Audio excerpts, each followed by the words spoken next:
lovely, so welcome to my porosity video. I decided to come to you all with a porosity video because I've been meaning to do so for a long time. Reason being is porosity is really very important for natural and curly haired girls, and a lot of people don't know it. A lot of people are more concerned with hair texture and curl pattern when in actuality the porosity of your hair will determine a lot more of your hair's behavior than your curl pattern will. You can have the same kind of curl pattern or texture as someone else, and if your porosities are in two different places, then you're not going to ever get the same results. For those of you who don't know, porosity is basically your hair's ability to obtain and retain moisture. The very basic level of moisture is water, so basically your hair's ability to obtain and retain water. This is very important because it's a property of your hair that a lot of people don't ever look into or don't know exists. For example, it will determine how much you'll need to moisturize your hair, how often, with what kind of moisturizer, and basically it will determine how long your hair will stay moisturized for. There are three different levels of porosity. There's high porosity, low porosity, and medium porosity. If you have high porosity hair, your hair easily accepts moisture. It also easily dispels moisture. So for high porosity hair, your hair can really accept moisture as well as lose moisture. The way to think about it is with high porosity, you have more pores that are open in your hair.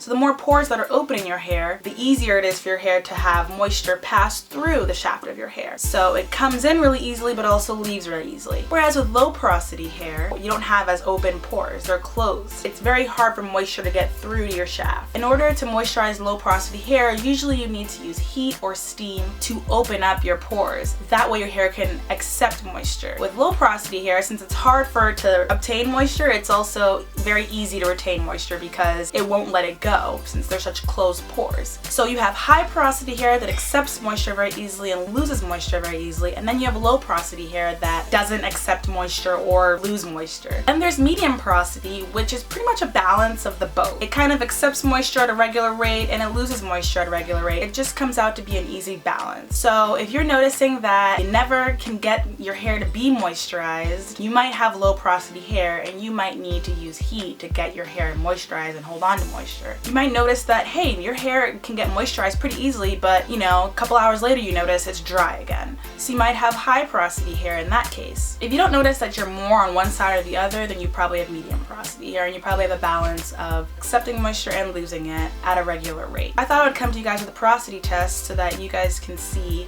how you can do a test for your hair at home, as well as check out my porosity. So I've never done a porosity test on my hair before. I learned a lot about porosity through other YouTube gurus and watching other tests being done on YouTube. So I decided that I needed to do it for my hair. And for this video, I have saved some of my relaxed hair from my big chop in order to compare the porosity of my relaxed hair and my natural hair, just to see if there is a difference. There may or may not be. For the test, you are going to need some hair, preferably more than one strand, but it doesn't need to be a whole bunch of hair. And you're going to need a cup of water that should be warm or room temperature, but you don't want it to be cold water. So for this video, I have some relaxed hair.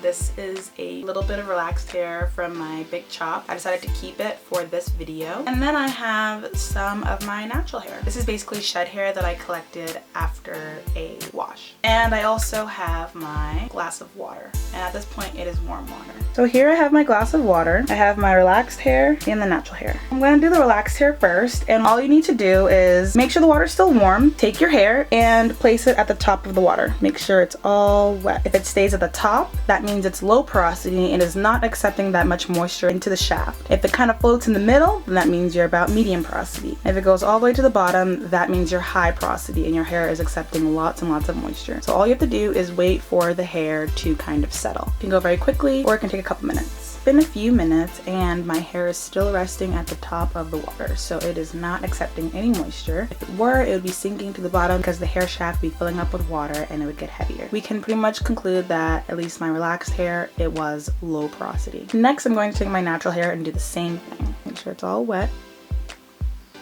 And down it goes.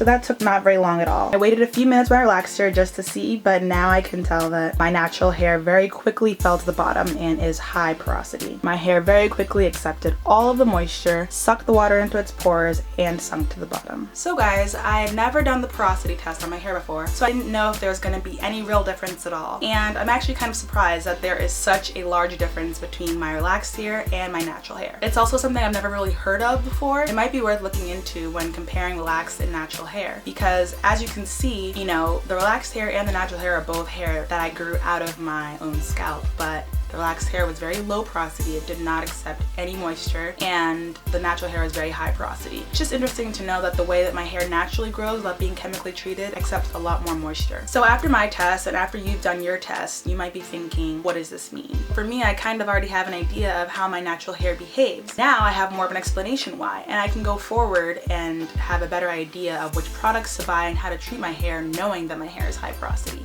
So if you've just finished your test and you're high or low porosity, now you'll be able to tell how much your hair obtains moisture and how quickly it loses it. If you just finished your test and saw that you have low porosity hair, in the future you'll want to use steam or heat in order to open up your hair cuticles and pores in order to accept moisture. After that, you won't have to worry too much about getting moisture in because it'll be really locked in there. If you've done the test and you have medium porosity, then you kind of can continue on with what you're doing because it probably works for you. You've kind of just figured out how quickly your hair loses moisture and seen that it's kind of a balance. If you have high porosity hair, you're going to want to use thicker moisturizers like butters or creams as opposed to thinner milks.